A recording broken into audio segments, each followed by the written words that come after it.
Well, now I'm telling you this so that whatever happened to me should never happen to you or happen to any creator or developer outside there. The worst thing that you'll never want to happen to you is losing your data. Your API might be down, your client might be unreachable, or just a short time for your APIs because they are down.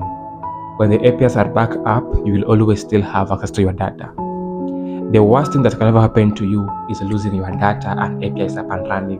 So your users go to your website or application, they only see like an empty box that make up. Basically, the UI can be seen, the request is being made, but there's nothing being sent back to the user.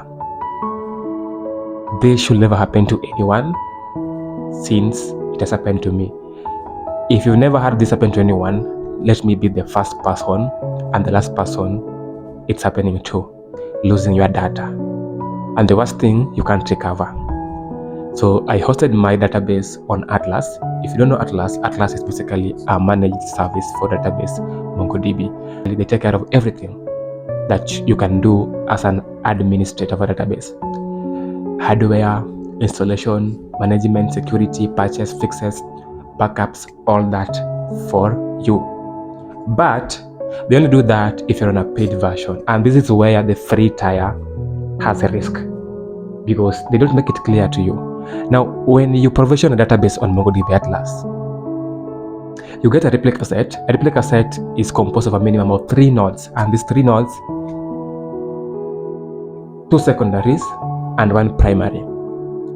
One thing that you don't underline when you provision your cluster is all these nodes of this replica set will be in one region. And if this region goes down, you are out of business. Your data is gone, you can't recover.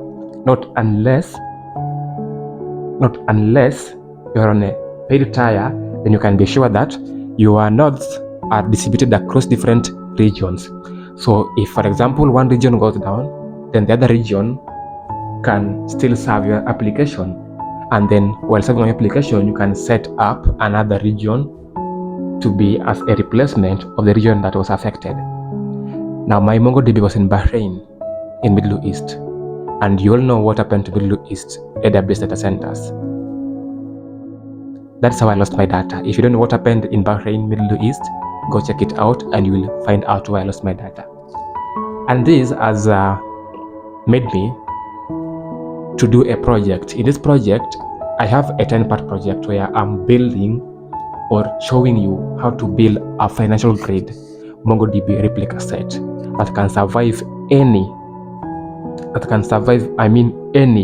kind of disaster, be it geopolitics, be it natural disaster. But in many cases, it is the geopolitics, because different availability zone or region doesn't mean a different geopolitical zone. And geopolitics is something that we can always not foresee, only under some limited circumstances. So I'm building a project where we are self-hosting the MongoDB database, setting up a replica, setting up the security matrix, and also the consistency matrix. For example, things like recovery point objective, recovery time objective. Also, what we're setting up is security hardening, so that even if someone breaks the first layer, then there are other layers that they still need to break for them to compromise your data or database. So if this is something that is interesting to you, or you're someone who builds using MongoDB, you might want to check it out. So far, part 1 is out, and part 2 is dropping this weekend. Check down in the video links, in the video comments for the link, or the video description for the links, or just ask me for the link. I'll share with you, so that you can follow with me step by step how I am architecturing and deploying a financial grade MongoDB replica set that is set to withstand any disaster, any geopolitical active zone, or even to withstand any internal threat. Internal threat could be like the database admin manipulating the data because they have access to everything.